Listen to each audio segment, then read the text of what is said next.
ጤና ይስጥልኝ ክቡራንና ክቡራት የቻናሌ ቤተሰቦች፣ የሰዓቱን አጫጭር ዜናዎች ይዤ ቀርቤያለሁ። እስከ ፍጻሜው ድረስ እንድትከታተሉ በአክብሮት እየጋበዝኩ ሰብስክራይብ፣ ላይክ እና ሼር ማድረግ እንዳይዘነጋ። በቅድሚያ አበይት ርዕሶቹን አስደምጣችኋለሁ። በመካከለኛው ምስራቅ ያለው ወታደራዊ ግጭትና የኢራኑ መንፈሳዊ መሪ አያቶላ አሊ ከፍተኛ ትንቅንቅን ፈጥሯል። ዓለም አይተው የማታውቀውን መሳሪያ አሜሪካ ላይ አዘንባለሁ ስትል ኢራንን ማስጠንቀቃለች። ፕሬዚዳንት ዶናልድ ትራምፕ የኢራኑ ከፍተኛ መሪ አያቶላ አሊ ካሜኒ መገደላቸውን አስመልክቶ ጠንከር ያለ መግለጫ ሰጥተዋል። በተመሳሳይ ትራምፕ ለኢራን ቀደም ብላችሁ መምጣት ነበረባችሁ፣ አሁን ግን ለመነጋገር ዝግጁ ነኝ ሲሉም ተደምጠዋል። ሁሉንም በዝርዝር የምንመለከተው ይሆናል።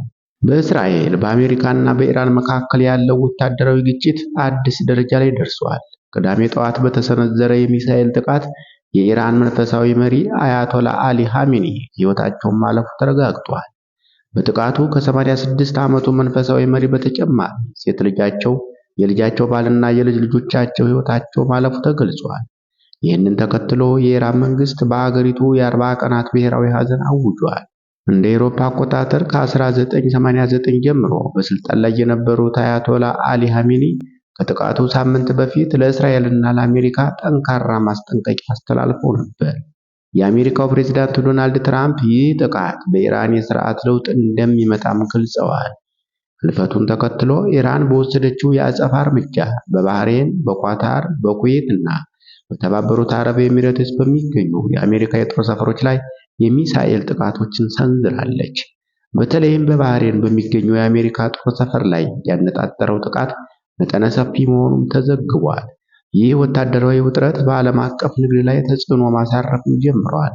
ኢራን 30 በመቶ የዓለም ንግድ የሚያልፍበትን የሆርሙዝ ሰርጥን እንደምትዘጋ ያስታወቀች ሲሆን በየመን የሚገኙት የሁቲ ታጣቂዎችም በቀይ ባህር በኩል መርከቦች እንዳያልፉ ማስጠንቀቂያ ሰጥተዋል።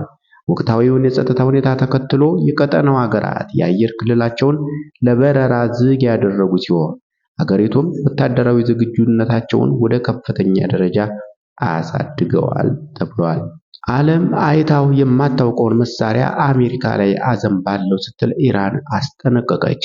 በመካከለኛው ምስራቅ እየተካሄደ ባለው መጠነ ሰፊ ጦርነት የኢራን አብዮታዊ ዘበኛ ከፍተኛ አዛዥ ጄኔራል ኢብራሂም ጃባሪ አሜሪካንና እስራኤልን የሚያስደነግጥ አዲስ መግለጫ ሰጥተዋል።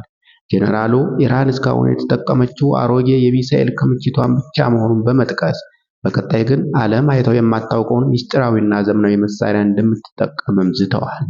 እስካሁን የተተኮሰው የቆሻሻ ብረት ነው ብለዋል።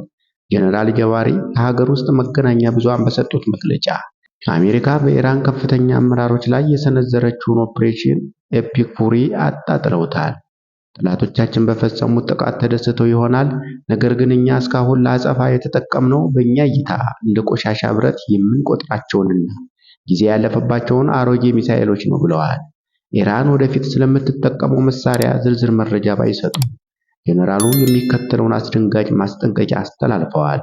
እውነተኛው ጦርነት ገና አልተጀመረም። ኢራን ለዓመታት በሚስጥር ያዘጋጀቻቸው በራዳር የማይታዩና በየትኛውም የዓለም ክፍል ያለን ኢላማ የመምታት አቅም ያላቸው እጅግ ዘመናዊ የቴክኖሎጂ ውጤቶች ዝግጁ ናቸው።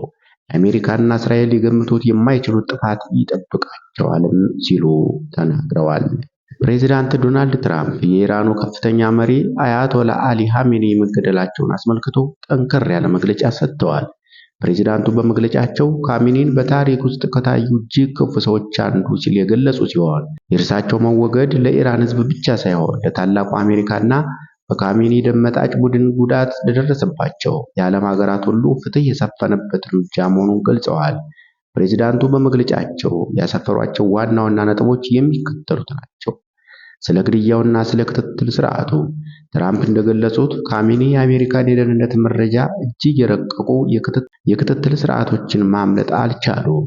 ይህ ጥቃት ከእስራኤል ጋር በቅርበት መተባበር የተከናወነ መሆኑ የጠቆሙት ፕሬዚዳንቱ ካሜኒም ሆኑ አብረው የነበሩት ሌሎች መሪዎች እርምጃውን ለመከላከል ያደረጉት ሙከራ እንዳልነበረም ገልጸዋል። ይህ አጋጣሚ የኢራን ሕዝብ ሀገሩን መልሶ ለመረከብ የሚያስችለው ታላቅ ዕድል መሆኑንም አብራርተዋል። ፕሬዝዳንቱ የኢራን አብዮታዊ ዘበኛ የጦር ኃይሉና የፖሊስ አባላት ውጊያውን ለማቆም ፍላጎት እንዳላቸውና የምህረት ጥያቄ እያቀረቡ መሆኑን ተናግረዋል። በተመሳሳይ ትራምፕ ለኢራን ቀደም ብላችሁ መምጣት ነበረባችሁ፣ አሁን ግን ለመነጋገር ዝግጁ ነኝ ሲሉም ተደምጠዋል። የአሜሪካው ፕሬዝዳንት ዶናልድ ትራምፕ የኢራን ከፍተኛ መሪ አያቶላ አሊ ካሚኒ መሞታቸውን ተከትሎ ስልጣን ከያዙት የአገሪቱ አዲስ አመራሮች ጋር ለድርድር ለመቀመጥ መስማማታቸውን አስታውቀዋል። ትራምፕ ለአትላንቲክ መጽሔት በሰጡት ስልክ ቃለ ምልልስ አዲሶቹ የኢራን ባለስልጣናት ንግግር ለማድረግ ፍላጎት እንዳላቸውና እሳቸውም ለዚህ ዝግጁ መሆናቸውን ገልጸዋል። ፕሬዝዳንቱ በንግግራቸው ወቅት ኢራን ይህንን የድርድር አማራጭ ቀደም ብላ ልትጠቀምበት ይገባ እንደነበር ጠቁመው በጣም ዘግይተዋል፣ ቀደም ብለው ቢመጡ ኖሮ ስምምነት ላይ መድረስ ይቻል ነበር ሲሉም ወቅሰዋል። ትራምፕ አክለውም ባለፉት ሳምንታት በድርድር ላይ የነበሩ አንዳንድ የኢራን ተወካዮች በአሁኑ ወቅት በሕይወት እንደሌሉ ገልጸው የሁኔታው አሳሳቢነት ግን አዲሶቹ መሪዎች ወደ ጠረጴዛው እንዳመጣቸው አመልክተዋል። ይህ የንግግር ፍላጎት የተሰማው ቀጠናው በከፍተኛ ጦርነት ውስጥ ባለበትና የሆርሙዝ ሰርጥ የነዳጅ ትራንስፖርት በተስተጓጎለበት ወቅት መሆኑ ለዓለም ዲፕሎማሲ አዲስ ተስፋ ሊሆን እንደሚችል ተገምቷል። ይሁን እንጂ ውይይቱ መቼና የት እንደሚካሄድ ፕሬዝዳንቱ የተቆረጠ ቀን ከመስጠት ተቆጥበዋል።